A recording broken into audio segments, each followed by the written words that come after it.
Good morning, Misfits. You are tuning in to another episode of the Misfit podcast. On today's episode, as promised, we are going to dig into scary season that has been rebranded to monsoon season. Our rallying cry for the 2026 season is rain or shine. As athletes, as the people who crush it, that are always talking to each other in Telegram and doing well on the leaderboards, their superpower is just continuing to show up. So we're going to dig into how to accept that, how to, sort of execute on it, all that good stuff. But as usual, a little bit of housekeeping, a little bit of life chat. In our world, everything kind of happens faster than expected because you have to try to plan for things. So the only thing that I'll say for housekeeping is just that the new Misfit affiliate phase starts on Monday, December 8th. And I'm pretty sure we just recorded the phase podcast and we're going to record another one because there's another one coming up. Life just comes at you fast. So if you're looking for affiliate programming, you can head to teammisfit.com, click on the sign up now button and get 2 weeks for free at SugarWad, StreamFit, or PushPress. You can also email me, coach@misfitathletics.com. If you want to talk about our affiliate programming, if you want me to send you 2 weeks for free via PDF instead of signing up somewhere. The only phase of the year. Well, I was just going to add, this is the only phase of the year that we do our weekly lifting day is the back squat. And I feel like that's just worth noting, maybe only because we really, really love the back squat. Lots of times at affiliates, anytime you get folks excited for a 5-rep max back squat, 5x5s over another 7 weeks, and then a chance to retest that, it's probably your best or most consistently programmed lift across the year. We mix things up the rest of the time, and that works really well. But man, there's something awfully special about 5 sets of 5 at just the right weight on your back, sit down and stand up. So the stars aligned for me coaching class this morning. I thought about that too. I was like, look at that. The universe gave me back squats. So we have a really good segue into our first segment of the show here, whether there's some editing that will happen for the last 45 seconds of what's going on. Likely. New review for Misfit podcast, 3 of 5 stars. So I saw that and I was like, damn, usually people give us the 5-star review, which listen, if you give that to us, then it gets served to more people and that helps us. It's free for you.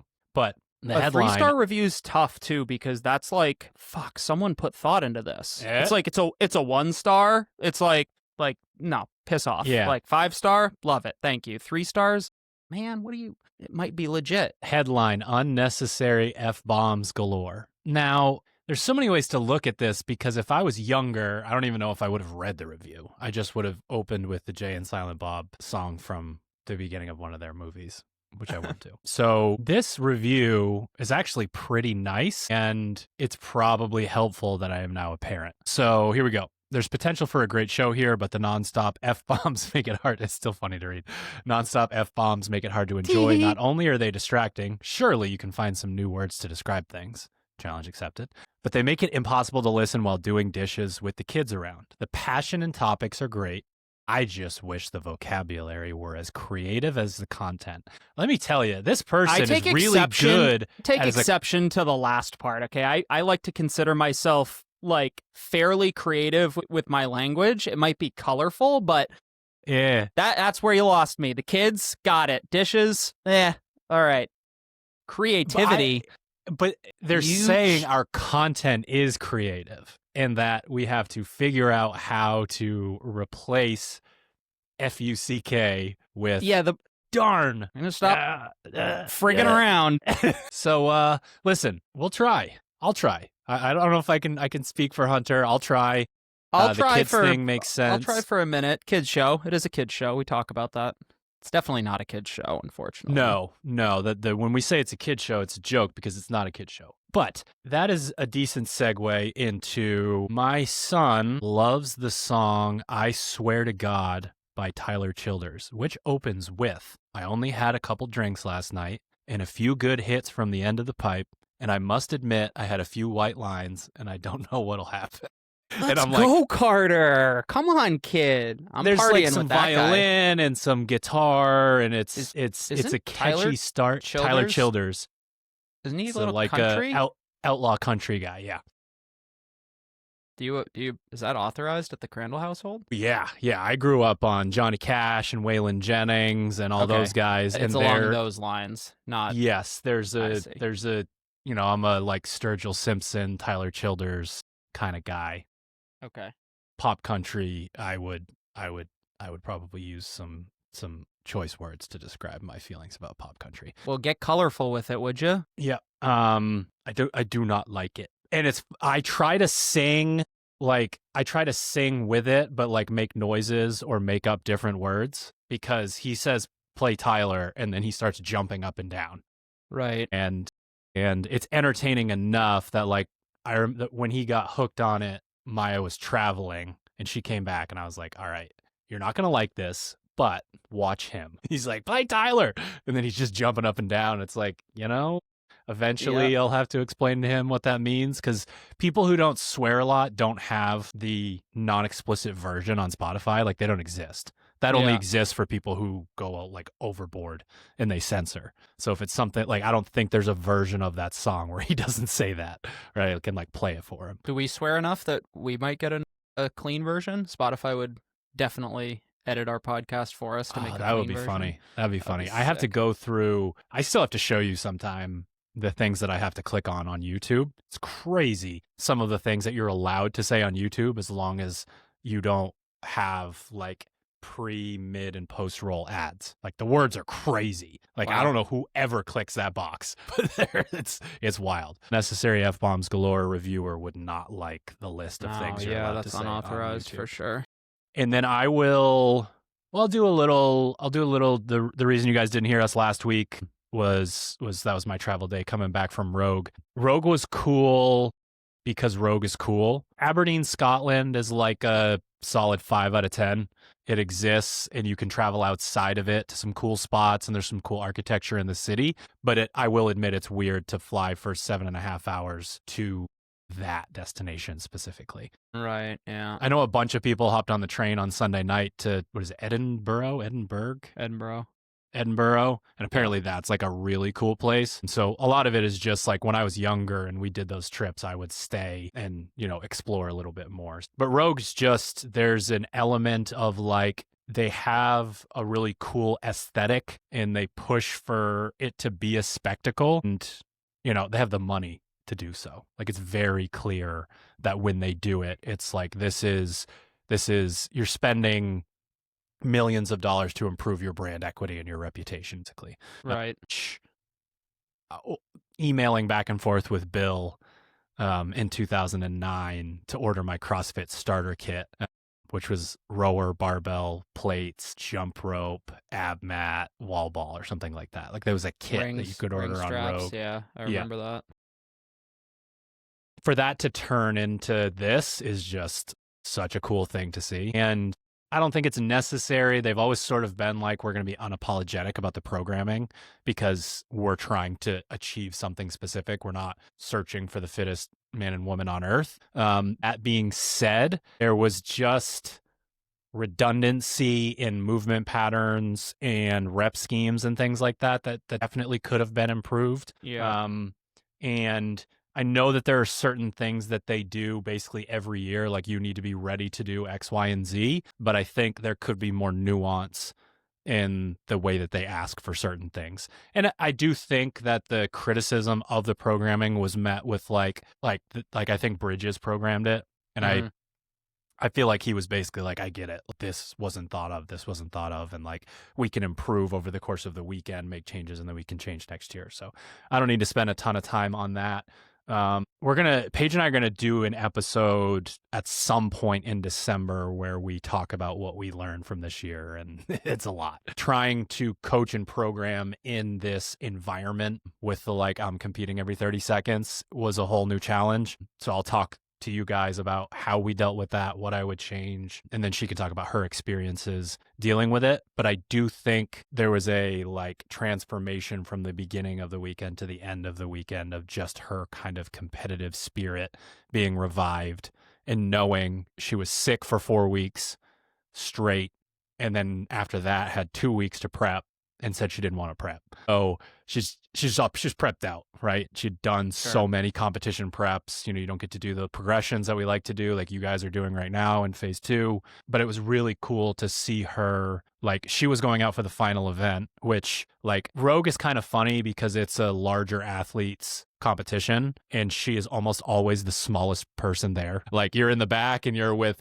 the rest of the girls who are bigger than her, the guys who have gotten real big, and then Thor is back there as well for the strongman. So, like, just context of, like, Paige looking like a tiny human more than ever at Rogue. So it's one of those things where, like, it's funny because she's a power athlete. So, like, you would, like, when she's in the duel and she ends up, like, getting into the finals or close to the finals, is like, the corral is hilarious. Every person is so much bigger than her in the corral. And they might be bigger more just based on how tall they are, but they, leverage and all that good stuff. So that part's fun. But, like, the epitome of that was the final. She goes out there, is bear hug, sandbag carry, down and back twice, 50 cal echo bike, bear hug, sandbag carry, down and back twice. And it's one of those things where, like, we were talking about, like, there's the logistical, just like, hey, hold 65 RPMs or 66 or 67, whatever it is. But the idea of, like, the only thing that I, like, demand that you do is try the entire time. Like, if you have, you cannot let, no mind virus is allowed. This is the final workout, which oftentimes feels like the last round of a shitty workout, right? Like, I can do this one more time. And then it's short enough that, like, while it's probably the most pain you'll be in the entire weekend, it's not getting any better. Yeah, who cares? Nah, yeah, exactly. So it was just cool to see her lean into that. Obviously, resources are tanked at that point after no prep and, red eye flights and all these different things. So I would say we ended the weekend in a really good spot and have her looking forward to, kind of taking some time off and then what's next for her. But that part was pretty cool. And then my last part of live chat will be a teaser for next week's episode. You will not see me, if you watch on YouTube, in this room ever again. Big news. Big news. But we'll drop that. We'll drop that on you guys in our episode next week. What you got, Hunter? Man, did I tell you about my season-long golf sweeps victory? Yes. Yeah. We talked about that I do it on the yesterday. podcast? No, we talked about it on the you podcast? haven't. No, okay, that's good. not. Good that you remembered that. Yes. I'll go there. So, golf handicap season is officially over in the Northeast. So that means basically scored rounds don't actually count anymore. And at the end of basically throughout the season, there's a season-long points race that your boy took first place in. Fuck yeah, dude. Spent gotta lose money to make money, as they say. So every weekend you pay to participate in this thing, and at the end I got a nice little Did you just say you have to lose money to make money? You gotta lose money. You have to spend. I don't know. That sounds worse. Don't worry about it. Don't worry about it. All right. Yeah. So got a nice shop credit total at the end of the season thanks to that. But then the question becomes, just how much money did you spend in order to make that shop credit? No.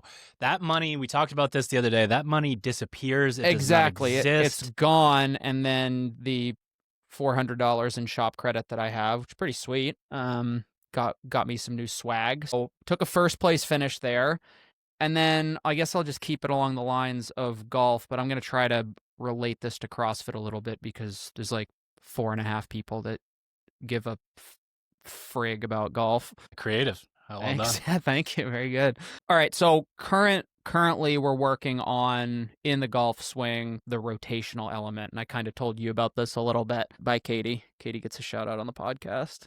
Get a shout out on the podcast, Katie. Bye, Katie. Yeah, go to Drew's office for sure. Drew, Katie's coming to your office. Working on rotation. So you and I talked about this, the whole idea in like... You gonna come say hi to the people? There's Katie. Hi, people. Katie, you haven't eaten that banana yet? Business, though. Yep. This isn't the end, Drew. This is just the beginning. I love it. See ya. All right, working on rotation of the hips, something we don't do very much in CrossFit. You don't really do in sports other than your kind of traditional swing sports, throwing sports, whatever. And it's difficult if you've never done it before, like the whole idea of separating your lower half from your upper half. So being able to turn your hips without turning your shoulders at the same time, like in both directions, is like once you work on it a little bit, it becomes a little bit easier. But doing it live in the golf swing is kind of difficult for me, and I'm working on it. The realization that I've had over the last couple weeks working on that, in golf, there's kind of a common fault called early extension, where like basically, so imagine that you're lined up about to hit a ball, and as you start to downswing, in the downswing, basically the idea that your back half kind of lunges forward towards the golf ball. Okay, so like for me, my trail side is my right because I'm a right-handed golfer.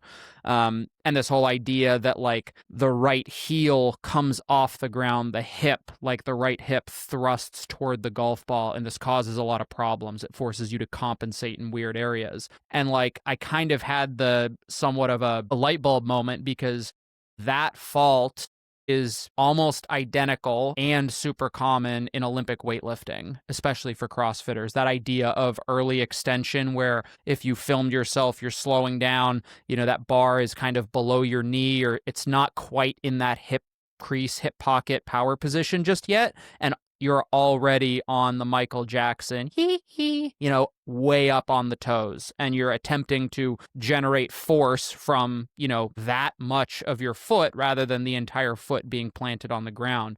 And it's almost an identical concept in the golf swing. Obviously, there's the direction is different, the rotation is there versus like, a very frontal plane dominant snatch or clean. But it was super impactful for me, and I was like, oh, I get it. This idea of kind of moving your hips while keeping your feet planted on the ground, and it's made a huge difference in my golf swing. And then the other day, I actually did some of the Hatchet Extra from the affiliate program, some of the snatches, and it was like the 2 snatches on 1 minute, 2 vertical leaps on the other minute. I switched it out for a squat snatch, but I was able to I was trying to kind of connect the dots between those two things, because I kind of realized it like, wow, this is like the identical concept, golf swing snatch. And it was super helpful. And I felt like I was actually able to like stay patient in my snatch, get the bar into the hip crease a little bit more. And then the timing aspect is the tough part, because you need to obviously be extending and jumping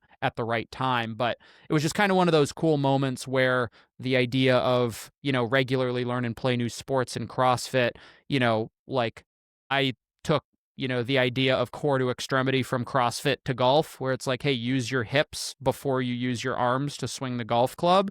And then like it kind of came back around a little bit. Well, here's this common fault that you're seeing in your golf swing. It's also something that you and a whole lot of other CrossFitters struggle with. Like, what are the similarities here? And kind of put my coaching brain on, really helped me kind of connect the dots between those two things. So maybe if nothing else that you just took from that 5-minute rant about something you probably don't give a frig about.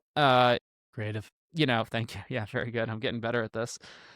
Is like that idea of when you go out, like, get out of the gym, go learn to do something different. This is something I've talked to like even games athletes about, the idea that if you're just in the gym 21-15-9ing and are never taking your fitness outside to like move your body in a different way, you're probably missing out on a lot of like, one, the whole concept of CrossFit to begin with. But if you want to treat it like a competitive sport, well, there's a whole lot of similarities between mechanical movements like a golf swing, throwing a baseball, throwing a football, whatever, that, if you pay close enough attention to, actually show up in the gym as well. So that's my life chat.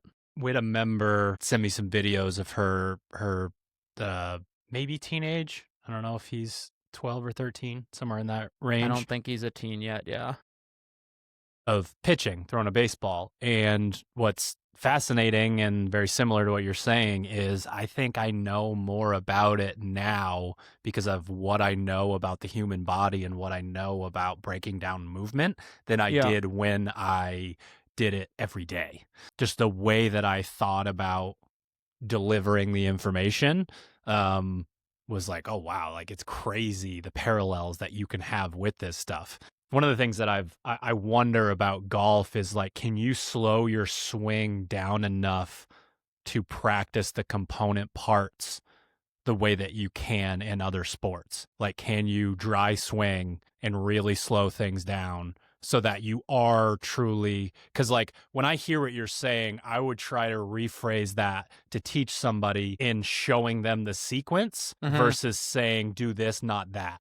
And so like literally just do this. And if their shoulders move, it's like not that isn't supposed to happen yet.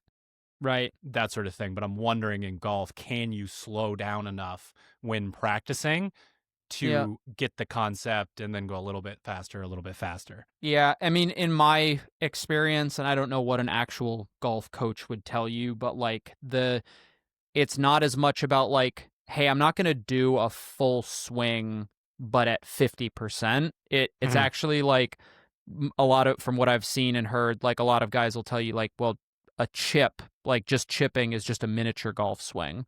So it would actually just be shortening your swing significantly, because the only thing that changes is just like the length of the swing and like when things occur, because there's still the weight shift into your lead side. There's still like the hips kind of firing first. There's still a similar motion through most of that swing. It's just a smaller version of it. And there's like, just like any lift, it's like, okay, if we want to get better at the snatch, we're going to do some power position. We're going to do some hang work. You're going to pause in the catch. There's all kinds of, equivalent drills and stuff like that for a golf swing, depending on your fault. There's actually way more content out there for golf than there is like CrossFit and weightlifting, just by nature of how big the sport is. But yeah, I mean, I'm still rocking Coach's Eye. I'm gonna rock Coach's Eye until I don't know when it's gonna, because it hasn't existed for years. It hasn't been updated for years. I have to use On Form is the one that I have to use. I tried it once and I just can't get behind it. I'm just that Coach's Eye.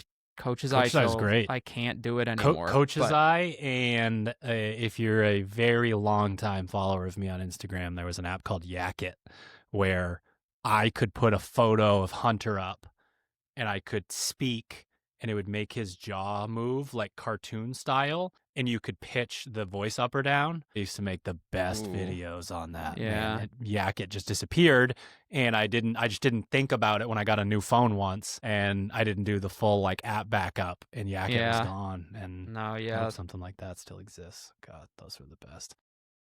Yeah. Right. So scary season is typically what we call this, typically how we address it. And it's this idea of like phase one is exciting and it's still summer and we're just getting started, and all the Misfits, no matter, what level they're on, from open athlete to games athlete, are back on a similar program. Phase three is that like open prep or quarterfinals prep, and the sports specific side of things is imminent. You're doing more Metcons, and that feels very natural to you. And stuck right in the middle of that is phase two, which can feel like no man's land for the reason of it being the, sort of middle child of the phases. And also you're always going through Thanksgiving, daylight savings, potentially getting into winter, Christmas, New Year's, the whole nine.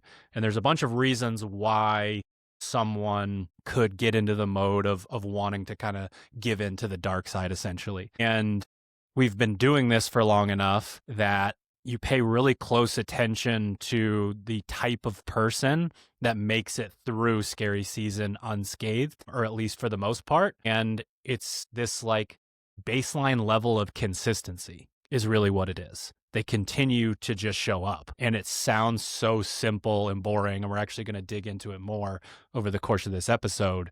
But if you take anything away from what we're talking about today, it's that other person is just showing up and you're not. And there are different versions of showing up. What does that mean? Is it literally physically just walking into the gym? Is it actually giving effort? That sort of thing. That's kind of a spectrum. But that's what we're going to dig into today. We have, again, rebranded to monsoon season because of the rain or shine moniker for this year. And I want to open with one of my favorite quotes ever. This, I don't know if it's top 10, but it's up there. Every time you went from ever to top 10. That's a pretty big spread there, guy. I mean, 10th of all time is pretty good. It's on my, I don't know if it's on my Rushmore. It's close. Every time you quit, someone else gets your prize. Every time you quit doing something, every time you stop, every time you don't show up, a vacuum is created and someone else fills that spot. And this is what can happen. Think of your highest level of competition, right? That you decided to quit and not show up to. This is the very literal sense. You go to the competition and Keith comes in first or second or third, and you're like, Keith? Who the is right? Who the frig is Keith? Who's Keith? I work out with this guy all the time. I'm better than Keith. I'm stronger. I'm more skilled. I'm fitter. Yeah, well, you did not, throw your hat into the ring. He gets to take your spot. And quitting comes in many different forms, right? Quitting could literally just be like, I'm done. I don't want to do this anymore. But quitting is also not showing up to, if we want to go granular, it's not showing up for the rep you're about to do in the lifting session. It's not showing up to the Metcon. You're just going through the motions. You're just doing your thing. It's not showing up that day in the gym. And every single time you do that, the version of yourself that you could have been, the version that did show up, is being replaced by another person on that leaderboard. Yeah. You slide down 2 spots, your rightful spot on that leaderboard, whatever leaderboard it is, open, quarterfinals, semifinals, CrossFit games, is being given to someone else. So anytime we're making these micro decisions or macro decisions going in one direction or the other, we are either trying to take somebody else's spot or they're taking our spot. And thinking about it from that perspective is like, there is a version of you that is essentially owed a very high placement, in however you're measuring yourself. But there's also a version of you that's going to be 10, 20, 30% worse just because we didn't show up. Yeah, I think, who said that? Do you know who the quote's by? I looked it up today. I didn't recognize the name. I'll pull that up while you pontificate. I think one thing that came to my mind as you said that is the inverse is also true, right? So every time that you have the opportunity to show up, and you actually do show up, there's somebody else who didn't. And, in the same way that when you don't show up, someone else is taking your spot. Every time that you show up, you are in theory taking somebody else's. So the inverse is true. It's not all bad news. Exactly. And then the idea being similar, like, hey, every time that you are not feeling good and you do show up, you are moving the needle in the right direction. And I assume that we will start to talk about like, hey, what does that mean? Because there is a difference between like, well, I'm at the gym, I just went through the motions, I did everything, but I wasn't really in it. It's like, is that showing up? Is that the same as, okay, I'm going to show up, I don't feel great, I'm going to do one of my 3 kind of training pieces, but I'm going to try hard. Is that more showing up than just kind of checking the boxes of all 3 things that I was supposed to do? I think the point being, though, is that like, while it sounds gray, the inverse is also true. That being said, I don't know how I would equate the 2 things. My head immediately goes to like, unfortunately, the time you show up is like it is more impactful the time that you quit than it is the time that you just kind of like, all right, I don't feel great, but I'm going to do it. Like that moves the needle, but the quit element, I think, has a larger negative effect than the I do it has a positive effect. And but again, it depends on, I think it just depends on, I think of showing up and quitting at both as these massive spectrums. Yeah. Like, I quit this round of this workout, I didn't show up at all this week, or I literally quit CrossFit and then I'm going to have to come back to it because it is actually what I want to do. For sure. And then the showing up is the same thing, right? Today's a freaking 10 out of 10. Then you sound like such a bitch. Versus I'm literally just a body in the gym, right? Yeah. Like those are the 2 sides to that spectrum. So the guy who said it is the guy who wrote Rich Dad, Poor Dad. Oh, okay. And his name is Saki. And honestly, don't even know what the context was, but I just like, there are some quotes where at surface level, read it in 2 seconds and go, cool, what is that, a fortune cookie? And then you think about what it could mean. And then that's when the scalp gets blown off. All right, so we're going to go through some practical items here. First one is know when to zoom in and know when to zoom out. Zooming in is understanding that like there's some people that have the whiteboard at their gym and they come in and they write it all down. They write everything down that they're going to do. There's absolutely nothing wrong with that. But if you are interpreting each moment in the gym as seeing that full snapshot of what you need to accomplish, I think that's pretty daunting. And what we teach people is to understand how far you need to zoom in depending on what you're trying to accomplish and what your headspace is. So if I'm not in the greatest headspace, a 20-minute AMRAP, I do out the math, like, no. But if I think about like, okay, I'm going to row at 900 cals per hour. I'm going to have quick transitions. I'm going to think about this on my toes to bar. If I start to get granular with that, the things that we are trying to accomplish become much more reasonable. And then the totality of work that you do ends up being impactful and actually creating adaptation. So really zeroing in on the single piece. And if that feels daunting, then it's a single set, it's a single rep, it's working yourself to a place where you are accepting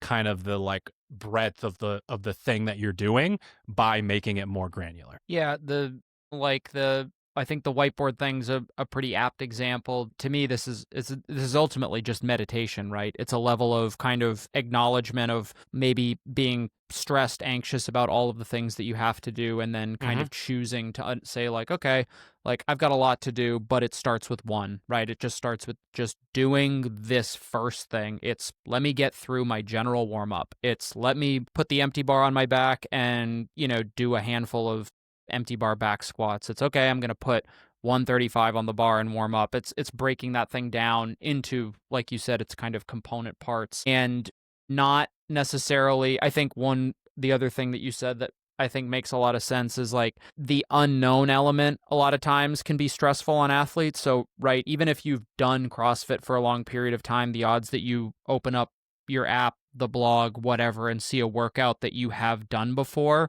is basically zero, aside from maybe some bitch work pieces or a benchmark or something like that. Not knowing, so I'm already a little bit stressed for one reason or another, and now I have this 20-minute grinder of a Metcon that I have no idea how it's going to feel. A lot of times taking that, like, the extra time to do the athlete IQ of like, okay, how many rounds is reasonable to get? How am I feeling today? And we can start to kind of put those puzzle pieces together and say like, okay, this is actually just 5 rounds for time disguised as a 20-minute AMRAP, right? Or it's like, okay, the worst case scenario today, I'm going to do this many thrusters or something like that. And that's not that bad. And just kind of filling in the blanks and turning this unknown thing into a much more known and approachable kind of enemy, I think has a lot of power when it comes to like, hey, I'm stressed, I'm not feeling great about this, what I'm supposed to do. Okay, let's try to kind of uncover what's actually making me anxious about this training day or whatever it is and go from there. Yeah, another potential top tenor, fear is a mile wide and an inch deep. Just telling people, hey, I am only asking you to take one more step,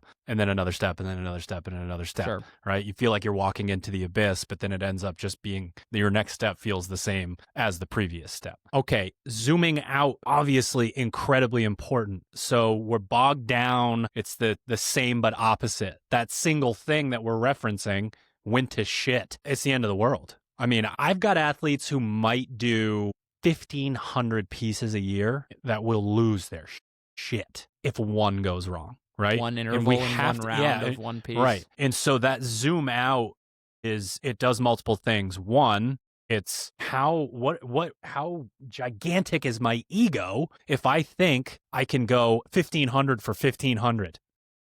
Yeah. What? For sure. Especially like we're out here making omelets, right? We're breaking eggs. Like that's how you make adaptation. You have moments where you don't go hard enough and you get nothing. You have moments where you go way too hard and you're cooked. Like that's how we make progress. It's a little F around and find out. So again, sizing one event out of 800 to 1,500 is kind of silly, but we have to zoom out to see that.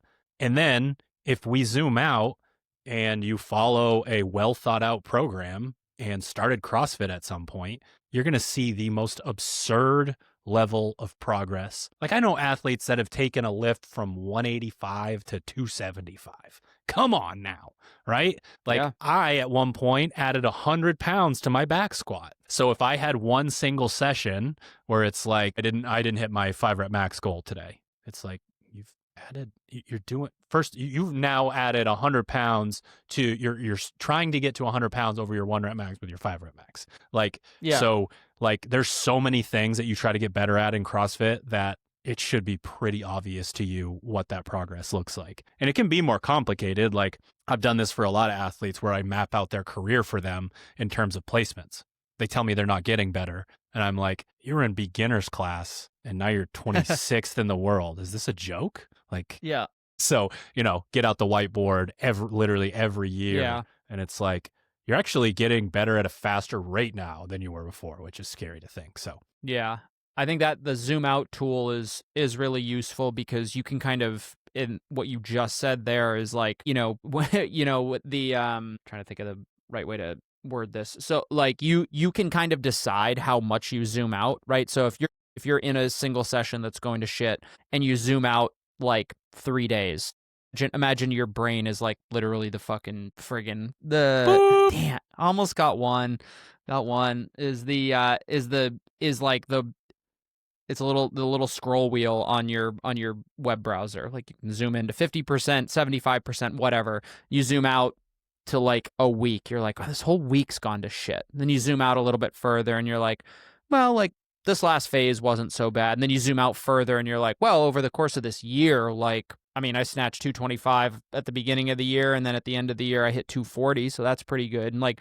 you can kind of choose how far you zoom out. And a lot of times what you're saying is like, maybe you're not zooming out far enough to appreciate exactly how far you've come. And that's easy for me to say from behind a keyboard when you're like sitting on a bench failing, a lift that you've made hundreds of times before, right? And that, again, that's where like you as the athlete need to have the tool or the wherewithal to be like, okay, let's think about this on a really, really big scale and say like, okay, I could barely snatch 135 competently, 4 years ago, and now 135 is the first weight that I warm up with, with a bunch of positional work and stuff like that. So how much you decide to zoom out can really kind of like, I don't know, you're having a bad day, like zoom out further, change the time horizon from which you're looking until you get to a place where you're like, okay, I like I could see the progress. I see the funny trend thing line too is going is up a lot and of to times the right. you don't have to zoom out very far. Like I'll have an athlete PR for sure. PR their lift in test week, and then it makes their percentage work more challenging than they're used to, and they've decided they're not good at a lift, and it's like that was 7 days ago. Yeah, yeah, for 100%. Next thing we're gonna revisit here, because I'm just so in love with the concept, is that resistance is a gift. And our most obvious is that meathead mentality: weights lifted, tissues damaged, muscle grows, you get stronger, right? Very straightforward. I had fun brushing up on my physiology this morning.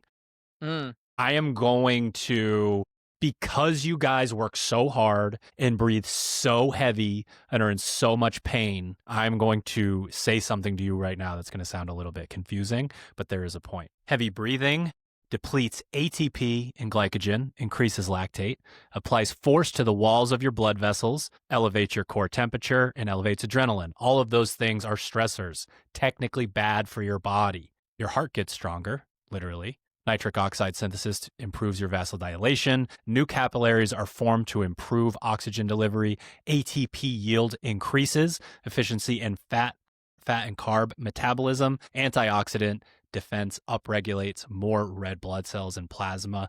Volume improves oxygen transport and thermoregulation. Rest and digest tone increases at rest. Fight or flight reactivity decreases. Great for real life, and also lowers your heart rate and speeds up recovery. That is what is happening when you are in pain and then recover, right? So it's this beat down physically and mentally, and all of this crazy stuff is happening inside your body. And then if done at the right and correct volume, that is what happens when you train over time. That's what happens when you train inside of your body, which I think is really cool. Now, can we understand, if we understand this so well in fitness and we keep showing up, can we understand it in life? In monsoon season, I don't want to train anymore. It's too dark out. Cortisol and melatonin are all messed up. I'm more stressed out. Can you show up anyways and start that meathead mentality linear progression? Old me didn't show up on these days. New me is going to show up at least once when I wasn't going to in the past, and then twice, and then 3 times. And I'm going to work that muscle, and we're going to have the same concept of the resistance, the thing that is like self-sabotage or holding you back or keeping you in your place, is something that if you pushed back against it the way you push back against weights or your heavy breathing, you would make an actual adaptation and improve. Yeah, and it's really important to understand that the resistance is a gift is the moment that you get presented with the opportunity to quit or, retrieve your prize. That's theoretically, the pot at the end of the rainbow. It's so and I again, trying to relate this to my own athletic endeavors currently, it is so difficult for me to see that resistance as the gift while I'm doing it. So you're on the golf course and for the third, fourth, fifth shot in a row, the ball does not do what you want it to do. The barbell does not move in the way that you want to feel it moving, whatever. And it's like, you start to question, it's like, well, am I even practicing correctly? Like, am I doing the right things to move the needle in the right direction? Is this actually just negatively impacting me? All of a sudden, all of these super negative thoughts start swirling around in your head.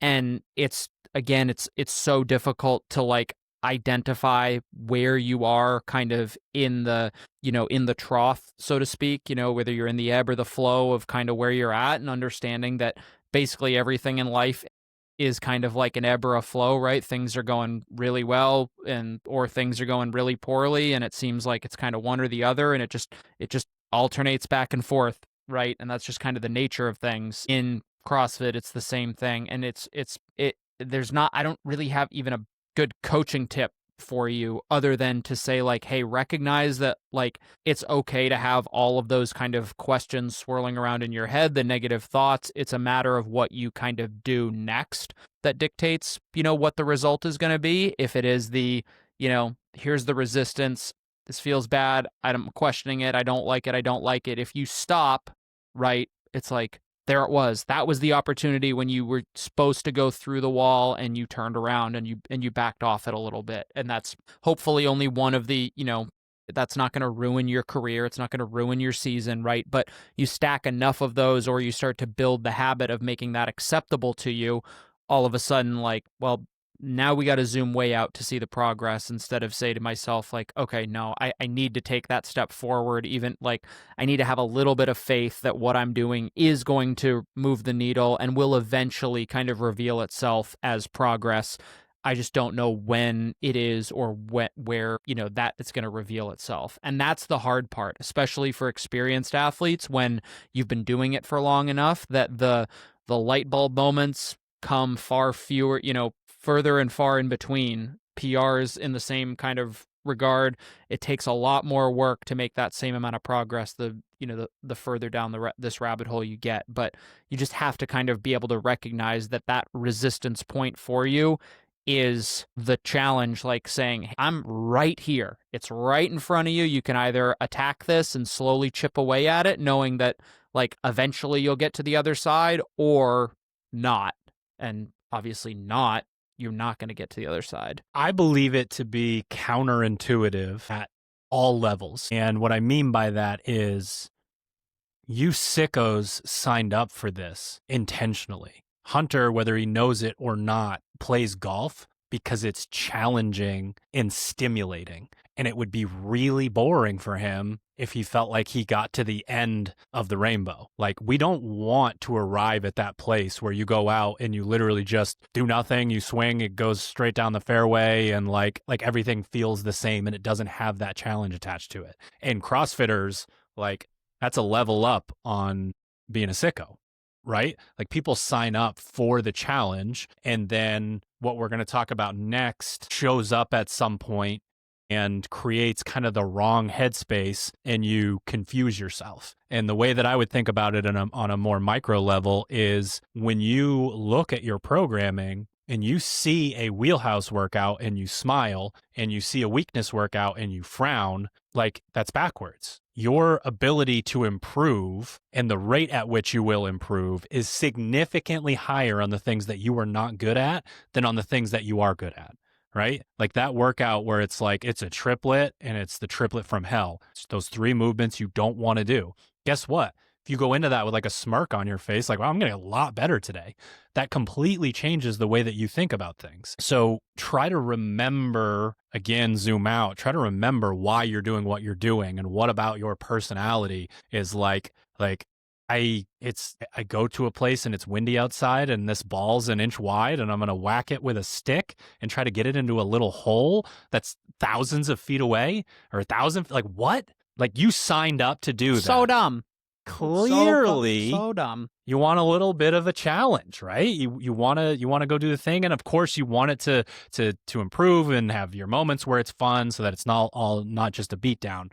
But you guys signed up for this, and you're gonna keep signing up for it. Yeah, I think the one thing I'll add to that too is like this is where having a coach is helpful, but understanding not everybody has a coach. I thought to this myself too, like, man, this is an instance where having a really good coach would be nice. When, like, I played the last tournament of the year a couple weekends ago, I was playing, it was our 4 clubs. You choose any 4 clubs that you want and you play the round. So you're obviously presented with shots that, like, well, I would use this club, but I don't have it, so I need to figure it out. And I played like ass. I shot 92, I think. I didn't even I didn't want to know my score. I was so infuriated. The number of times that I wanted to walk off the golf course was like at least once a hole, like maybe multiple times a hole. Part of what was driving me was like I was tied for first in that points race. The person that I was tied with was not competing, and I literally get 2 points in the overall rankings just for participating, just for finishing the round. So part of me was like, okay, like, you can't quit. You need the points if you want to win this like season-long race. So I had something else in my head that was like kind of trying to keep me motivated. There was that point. And then afterward, I tried my best to find wins, and like, I can't say that I did it, let's say, between when I finished the round and, maybe later that day. Probably didn't happen. I was too irritated with myself. But looking back now, I can say to myself, like, well, you didn't quit. Like, you did get better because you were trying to hit shots that you don't practice all the time. You're trying to hit a 130 yard 7-iron, which is kind of ridiculous for me personally. And so, like, what my point was is having a coach who can say, like, hey man, like, yeah, no, the score didn't reflect a great round. Could have just been one of those days, but you wanted to quit, but you didn't. Because you didn't quit, here's the prize. Here's 2 points for the sweeps standing, and you won by what ended up being a single point at the end. And like, if you had quit, this is what would have happened. So it was kind of an immediate feedback of like, someone literally would have gotten your prize. Someone literally would have gotten my prize had I quit. And just having a coach.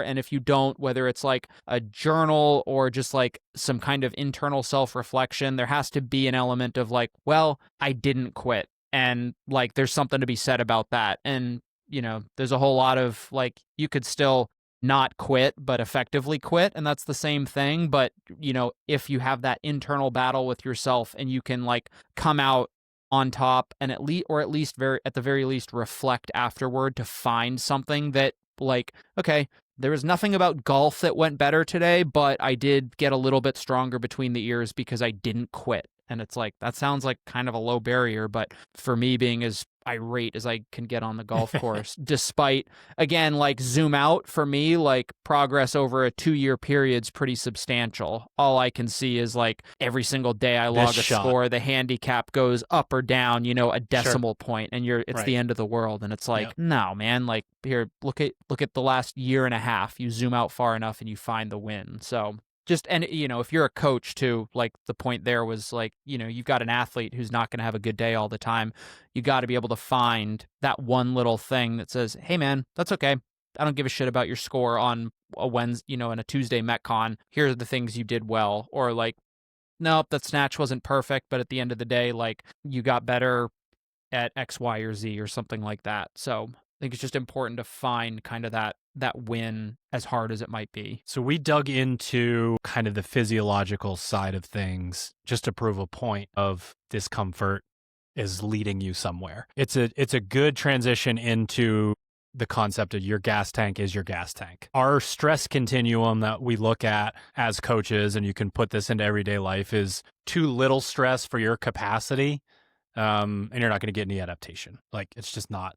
What you need to accomplish to adapt as you get better changes. Too much stress, which is a ton of people, so many people, is entirely maladaptive. Like, it is possible for you to exercise and lift your way into getting worse. And there's lots of stories of it at the highest levels in CrossFit of people getting a new coach and saying, bury me, and then they get buried. And then the sweet spot in this concept is where GPP comes from, right? It's the right amount of work for your muscles and for your heart, and you get better, right? Like the acute stress is what triggers the super compensation that we always talk about at the affiliate level.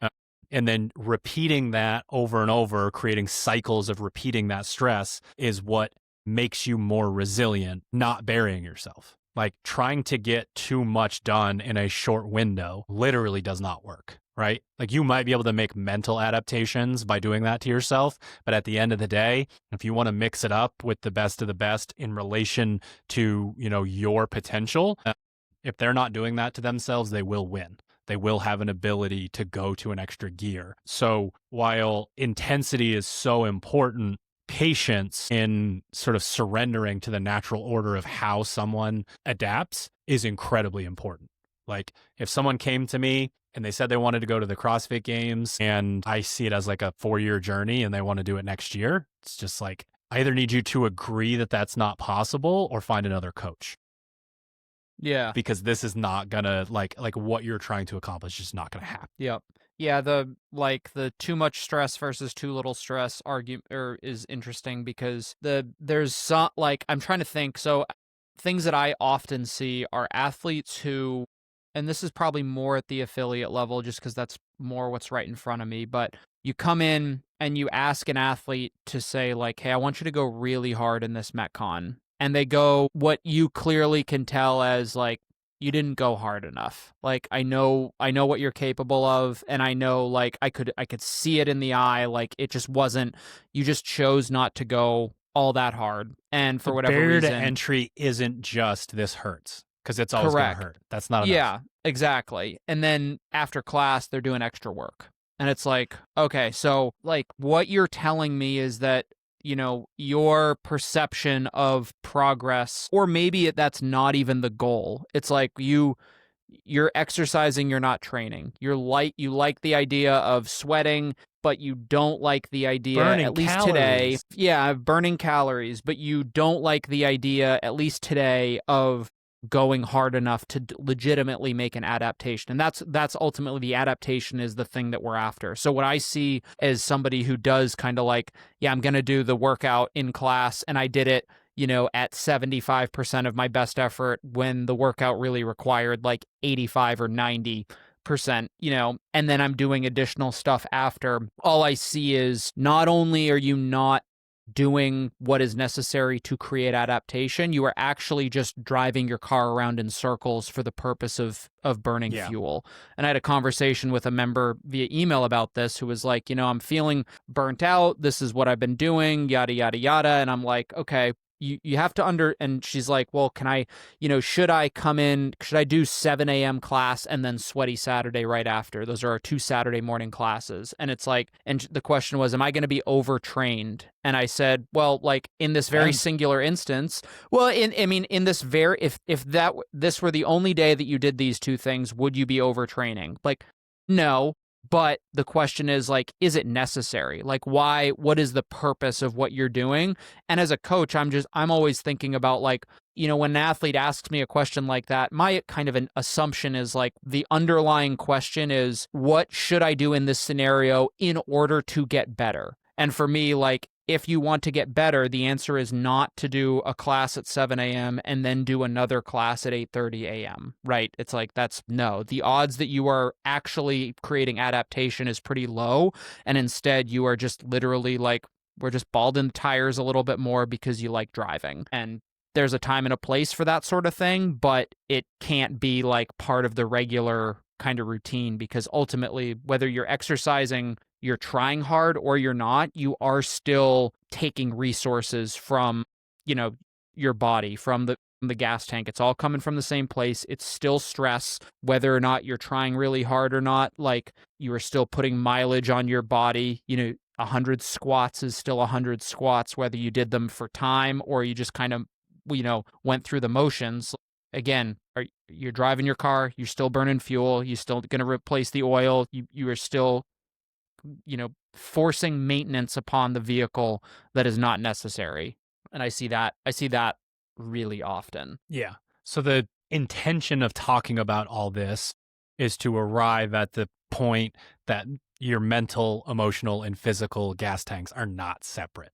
And, you know, a lot of people use exercise as stress relief. And I think if you are serious about your place in the sport, that concept needs to kind of go away. Like when life is kicking your ass, high volume stress in the gym can make things worse. So we get back into that maladaptive situation where it's not even just that you're doing too much in the gym. It's that you are arriving at the gym with too little resources, or you're depleting all of them in the gym and then go have stress to the point where that super compensation, you just end up staying below water. Yeah. So that's a huge issue there. And I just think that like this is this balance that we have to have, especially at the affiliate level. But if you are a competitor in the sport, you need to find a way to chill out. You have to. Like you will, you know, sort of reach that point, that critical mass, that place of like, I can't get any better because I'm not the kind of person that can really get into parasympathetic, turn it off, and get all of the benefits that we talked about in my little physiology rant. And it's funny because you see examples of this. And I sent you the other day, Hunter, the video where it was just really cool that Chris Bumstead said that the back squat and the deadlift were both in his top 10 of muscle building exercises. Mm-hmm.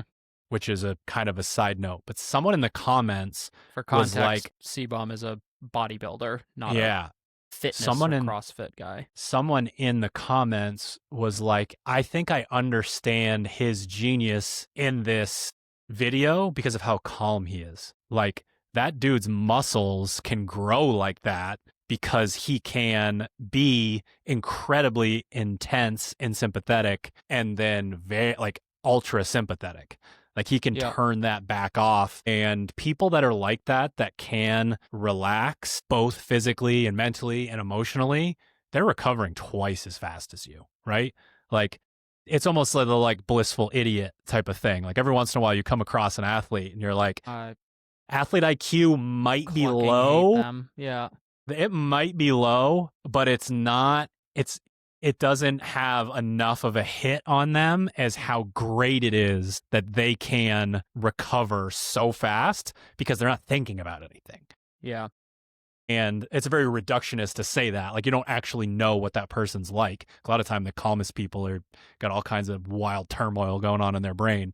But if you truly are serious about trying to compete, like you have to find ways to like really shut off and put yourself in a spot where you're not like Garmin's cool because you get your stress graph throughout the day. And like, I'm the kind of person who has to be incredibly intentional to have like just a small section of blue versus the like giant orange lines that are like, how is it possible that I'm this stressed out on the couch? It's because my ADD brain is swirling. I'm cooking in there. I got stuff going on. So like that would be a reason why you could train your butt off and do a lot of the right things and not be getting as good because the stressors outside of training are holding down your recovery. Yeah. I think the only other thing I would add to that is that like what you said was really relevant, I imagine, to a lot of people who are listening, and that it's like the concept that the gym is where I come for stress relief, right? Or it's like,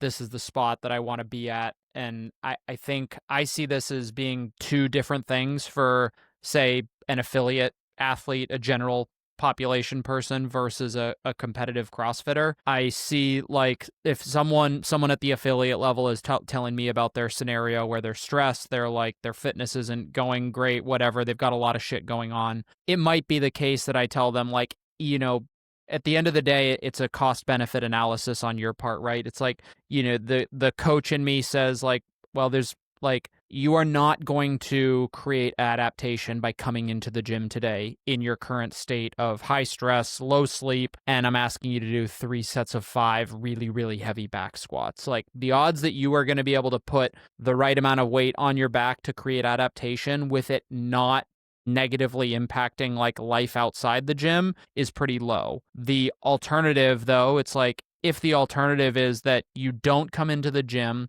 you don't see the people who give you, you know, the relationship element, the friends and stuff like that, and you come in and say, like, you know, you do your 3 sets of 5 and you kind of mail it in. At the end of the day, it didn't necessarily create adaptation, but it also might not have created any more like stress in the sense of all of the physiological things that you just kind of rattled off. And maybe it actually was beneficial because, you know, I got to be around the people. It was never about the fitness to begin with. It was just coming in and being around people for an hour. And that actually, you know, almost elicited a parasympathetic, like kind of a rest and digest response that was positive, right? For a competitive CrossFitter, I'm willing to guess it's way less likely that is the same thing. It's like it's like if you come into the gym 5-6 days a week for 3, 4, 5 hours a day, and you're saying to yourself, like, you know, the odds that the gym is the place that you also go for stress relief is, I don't know, you work with more high-level athletes than I do. Like, I don't know if that's the case, that the athlete is like, my happy place is to go into the gym where I'm used to beating myself up multiple hours a day. There's usually a tertiary, like a thing off to the side. Like, when I go there, so and so is there, and it's really cool to see them. Like right. That there's usually something off to the side where if someone's in a really good gym situation, you know, it has more to do with their training partner, or someone brought them a coffee, or there's a lunch spot near the gym. Like, things like that are going to be what helps someone in that way. And to be honest, it's, you know, it's a profession versus a hobby. Like, those are two very different well, things. That's the point, right? Is that someone's using it for the purpose of improving their health and their life versus, well, this is a job, or this has a performance component to it that has to be there in order for it. And it, you know, if that's you, odds are like the gym is not the place to go to for that rest and digest, right? Like, you need a sauna, you know, to go meditate somewhere, go get some sunlight, go for a walk, whatever. It's probably not coming to the gym, because that elicits that kind of fight or flight response. Yeah, and the one thing that's so cool is that benefit of what happens to your nervous system doing a cube test and meditating are doing the same thing. That is really crazy to think about. Yeah. You become less reactive, less sympathetic activation, and you are able to be in parasympathetic rest and digest more often. So I would say, especially at the affiliate level, 10, 20 minutes a day, like that would be one where it's like, why doesn't everybody just get one of those apps and see how long they can have their streak? And there's tons of different versions of it. You know, some people do yoga, whatever. So a lot of that is built into what we're going to talk about last. And it's just like, what does getting better today look like? Like, literally just today, or not today in its totality, but today in what I'm about to do right now. 1 rep, 1 set, 1 workout, etc. Some days it is exactly what we've been talking about, is lifting heavier weights, going faster than you normally do. And man, I never do sets of 10 unbroken. I did today, and it didn't mess up my workout. Some days that is the adaptation that is taking place. Some days that same barbell, we are getting better because we're moving faster, right? Like, we are moving more technically sound, could be faster as well. But you're moving more technical. And that's one of the reasons why I love to give percentage ranges to people when we're doing certain styles of training. Because it's like, what is today? Is today, you know, we flirting with 90%, we making real adaptation here? Or like, hey, bud, you move like shit. Don't even talk to me about 90%. Love to see some 70% here and kind of work on that. So, you know, those same reps are not unbroken, but they were 2 sets of 5 instead of 1 set of 10, but they were the best looking gymnastics, you know, insert gymnastics movement that you've done that you can remember. They felt the best. And the Glassman quote of the greatest adaptation takes place between the ears, that could be your battle for the day. And your focus for the day is going to a place mentally. And that could be like, I don't care how much this hurts. My aha moment with that, where I realized that, like, a lot of times your body's just telling you to calm down because it's scared you're doing something bad to it when you're doing CrossFit, was the original Airdyne. Such a weird combination of, like, you get to use your whole body, but there wasn't that much resistance. So you could really rip on that thing and put yourself into this, like, how are my muscles and my lungs in the state that they are currently in. And there was just a moment powered by ego where I had completely reached threshold, like was unable to basically do anything. And I still had X amount of calories left. And then there was some motivation to start going hard again. And I did. And my mind was blown. I could not believe it. I could not believe that you could feel that way and still go hard. It made no sense to me before and has made perfect sense to me ever since that moment. So is your battle that day proving to yourself that when it does get really bad, and I normally kind of back off, that I'm going to push into it? I'm not talking about your outcome and your score and what's happening there. I'm talking about like sort of working yourself into a place where you can make that mental adaptation instead of physical adaptation. Yeah. I think this, for me, this section of the podcast is more about what kind of how you choose to reflect on things afterward. And maybe we're talking about the same thing here, right? So you finish your session and you know, maybe you did move something heavier, faster, more technically sound, whatever. But I think it's much less about like, it can be really easy to think about the entire training session that you just did, for example, and pick out a dozen things that went poorly and one or two things that went well. And it's like when you put those on the scale, it looks a little bit more daunting than it is. And for me, the key is like, don't put anything on the shit scale, like on the negative side of the scale. And I don't mean to like ignore those things completely, but if the difference is like, well, I can walk out of here thinking that I did one or two things well today, and I'll take those wins, understanding that, you know, a week from now, maybe I take home a dozen things that I did really well, or, you know, whatever it happens to be. I think to myself, like, you know, in the last couple of weeks working on, you know, golf related stuff, I can think I can still hear. There was one day I went out, was playing with a buddy. I had a long approach shot into a par 5, and I put everything that I had been like working on with my rotation and swing kind of came together. It was one single swing. I still missed the green by 10 yards, but it was because that I caught the ball so cleanly and so purely, and I can still, like, you like, everybody's got that one lift that was just like, oh my God, that was the one. Like, why can I not put that on repeat? And it was the same thing, just the sizzle on that golf ball. It sounded, you know, as close to a professional golf shot as someone like me is going to get. But I took that away and I still remember that. And I'm like, okay, that's in there somewhere.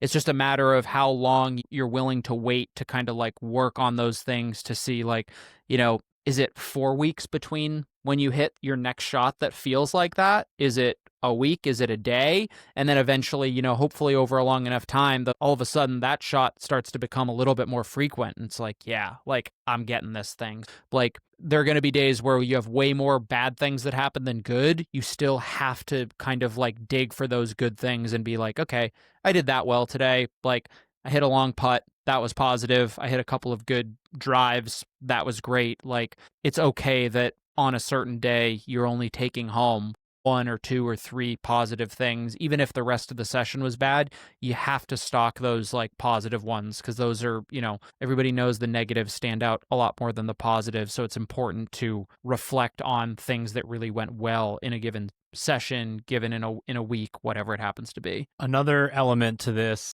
is acceptance of whatever it takes is whatever it takes, no matter where it lives on the boring to sexy spectrum. This, along with this concept of taking your medicine, has changed so much in what it means to me as a coach in year 15 compared to, I mean, honestly, even year 7, 8, 9. Taking your medicine was explicitly listed as everyone sprinting on a machine, basically. I mean, and honestly, an assault bike for the most part.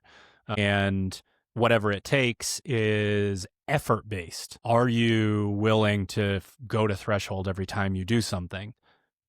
Those things have changed so much because what everyone needs and what everyone avoids is different. So the overall concept of what do you need, the amount of people that need squat holds and couch stretch and to warm up so that they don't feel terrible one round into an anaerobic piece.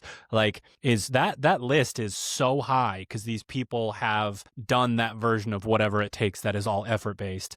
And then the taking your medicine, what is it that you avoid? What is the thing that you don't want to do that is holding you back? And man, the list could be so long. We could be looking at all these different places in your life, but like, you have to take your medicine if you want to improve. And like, the final thing here on the list is if your medicine for this phase is showing up 5 days a week, just showing up, then that's what it is, right? If you just during this time of year never make it all the way through and find a million excuses for like, well, it's the day before Christmas, it's the day after Christmas, it's New Year's Eve, it's New Year's Day. Stop it.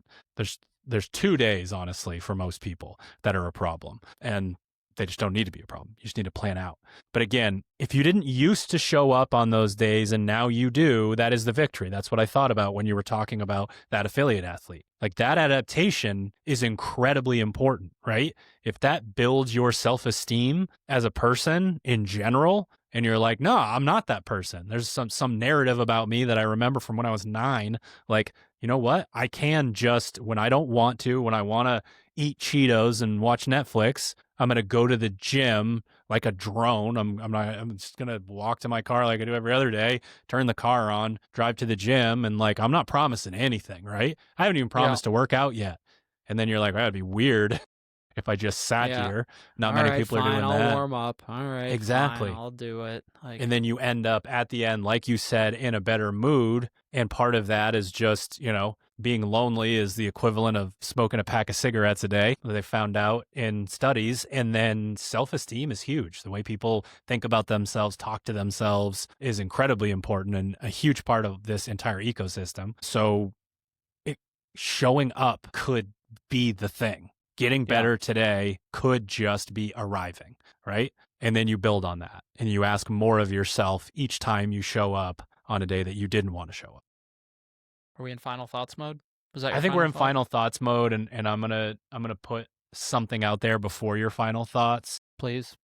Hunter is essentially a subject matter expert on this topic because of his consistency. And like, I've always asked him to like reverse engineer it. And like, there's a student teaching the sensei moment of you just being like, hey man, literally just, it's not a negotiation for me. I just walk out there and work out. Yeah. Like, it doesn't need to be more than that. And like, that's just me wanting like everybody else that secret that doesn't exist. Hunter, talk me into it. It's like, no, I don't talk myself into it. I just do it. Yeah. Yeah, no, I mean, like, fortunately, I think it's because it's just like been a habit. It's more of a habit thing for me than anything else. It's less about performance nowadays, but like I would say that I've recently gotten to a place where like I'm about to be 35. So statistically, the things like strength and power are going to start to, technically they've already started to dwindle down, but I can feel things that used to be a little bit easier are now getting a little bit harder. And the shift, like that's a tough pill to swallow for me, especially having been, at a competitive level for a period of time and then like still holding my own as, usually being able to put myself toward the top of the leaderboard. And like gradually over the last year, I'd say like we got a lot of really friggin' fit people at Misfit Gym Portland, and like that first place spot is up for grabs every single day by a dozen members at the gym who can really hammer it. And for me, like that's kind of hard, that's kind of shitty. I don't like that. I like, whether it for ego purposes or whatever, I might say that I don't care. I don't care about my, the performance or whatever. And there are some days where that's very much the case, but there is a little bit of the ego element that's like, oh, like piss off. Like I'm not going to lose to you in this workout. But like that was probably your most creative one. We can keep going. Thank you. But, yeah. Piss off. Yeah. Sorry. That was the best one. Feel like I'm hamstrung here. Right.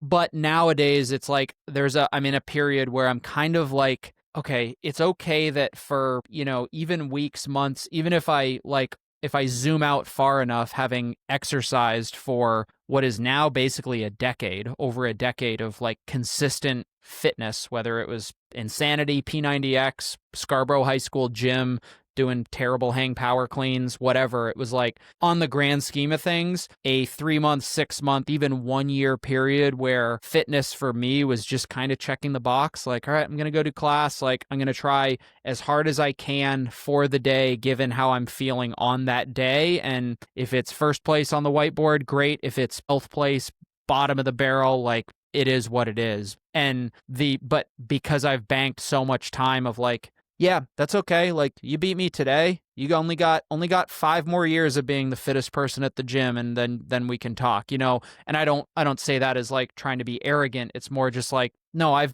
banked my time, and I know that, like, if I zoom out far enough, I could say to myself, like, it's okay to just use fitness as fitness, to take a break from work to go sweat for 30 minutes and like try to do one thing really well today. Hold yourself accountable for a little something. Today's 3x5 squat was like, okay, you got to at least hit 335, which for me, a few years ago would have been 350. And just kind of being okay with like, well, the fact is that I squatted more than 335 pounds for 15 reps. Like, in the grand scheme of things, like, that's pretty good compared to like the rest of the planet, for example. So kind of changing the framework for how I view like progress and what it means to like actually do CrossFit and use it for the purpose of being healthy for a long period of time. Just like changing how you kind of frame that thing, and zooming out and zooming back in can be really helpful. And like you said, it's not like there's nothing fancy about it. Like, I basically go do the warm-up that I just made my class do, maybe a couple extra things that I need for myself, and then I'm just doing what everybody else is doing. I just do it 5 days a week for 15 years, 20 years. Like, that's a pretty good amount of time. It's nothing fancy. The final thoughts here is the story that I tell 3 times a year, roughly. Training camp, 5 years ago, 6 years ago, 7 years ago. Time doesn't mean anything to my brain. I apologize. Got a Q&A session happening. Lots of games athletes up front in the gym, and a lot of questions about this topic. And the questions about this topic were very relatable to everybody. Hey, like, some days I just don't have it. I don't want to go into the gym. And a lot of the responses were like, you got to give yourself grace. Like, you don't need to go in on that day. It's not a big deal. It's just one day. And Camper, Paige Semenza, was like, so I just show up anyways. Come on. And it was, she continued on to say, it's not going to be your best day. And sometimes you surprise yourself and it actually ends up, your second thing ends up being really good because you convince yourself to go. There was more nuance to it than just that. But being really good is one thing. Being really good for like a long period of time is really kind of a crazy thing. And I think that what she was saying ended up foretelling the difference between, I made it to the games, I went once or twice, I did my thing, incredible life achievement, to like people that compete against Paige are just like, will she go away? Like, again, really? Like, the whatever, however many, Lingering. 6th time, 7th time, whatever it is, and going to the CrossFit Games again is, and like, you got people rolling their eyes like, there's no way she's going again. Yeah. And that's where that kind of thing comes from. So all the way back to the beginning of the episode, the people that we see excel at all levels. And I'm blown away by people who get way better in the open and people who are consistent at the games level. Like what excites me and keeps me doing this are people at any and all levels, just, trying really hard and showing up and doing their thing. And those misfits, the ones that like you continuously see climbing the leaderboards, that's the only thing that's the only connection I can draw between all of them, is they're consistent. They keep showing up. You see them in Telegram all the time. You see them on the leaderboards. You see them doing 2 or 3 comps a year. And they just keep doing it. And that's how they're getting better. I don't wish there was a secret. That's the like coach versus athlete thing, right? The athlete in you is like, nah, dude, there's a beetroot powder and a squat progression that's taken me to the top. And then the coach is, right? One squat cycle away from making it big. Huh? And then there's that coach where it's like, I know exactly what it takes, and it's way more boring than you think it is. Yeah, you don't want this. Yeah, I think that my final thought, as you were saying that, recently got served a YouTube short of Alex Hormuzzi. Yep. You know who I'm talking about? I do. Entrepreneur. He was talking about like one of the, basically like one of the elements of success is just do it for a long enough time and you'll be successful. And he was like, the Panda Express guy, I'm gonna cluck this up real bad here. I'm gonna cluck this up. Yeah. And say basically he was mother clucker. He was basically like, if someone came to me and presented me with the business idea of what is Panda Express, right? We're going to sell really cheap Chinese food quickly. All of the, he listed like 3 or 4 things that didn't really sound very appealing. And it was like, and it's going to make billions and billions of dollars. You're just like, you out of your clucking mind? And it turns out like that actually was the strategy. The dude just did it over and over and over and over and over and over again. And now there's, I don't know, thousands of Panda Expresses all around the world doing the exact same thing. And he's been doing it for X number of decades. And the secret has nothing to do with the quality of the food, has nothing to do with the dining experience, and has everything to do with the fact that he just kind of kept going and kept doing it. And now it's, a multi-billion dollar company, franchise. And all of it had nothing to do with like this supreme product or service or whatever it was. Although I clucking love orange chicken from These are good orange chicken puns. I feel like that was yeah, I really teed that up at the end here. Yeah. So yeah, the whole point of that story was like the ones who win at the end they just didn't stop. It's not a matter of like these are the best people. It's just like just everybody else below them just stopped at some point. They just fell off, and these people just kept going. And it turns out those are the people who are at the top. Everyone right now, go to Google and type in Marshawn Lynch over and over. And the very first thing is a 29-second clip called Beast Mode over and over and over and over and over. Watch that, and that will be the end of the episode. Did we do it? Later. Damn, I thought you were just going to sign off there and you were going to add the Marshawn Lynch clip to the end. No. Well, I could add it in if I can figure out how to do that technology. And thank you for tuning into another episode of the Misfit podcast. If you're looking for our individual programming, click the link in bio on our Instagram. You will be sent to Fitter or Strivey to get all of our individual programs. If you're looking for affiliate programming, you can head to teammisfit.com, click on the sign up now button, get a 2-week free trial at SugarWad, StreamFit, or PushPress. We'll see you guys next week. Later. Fuck.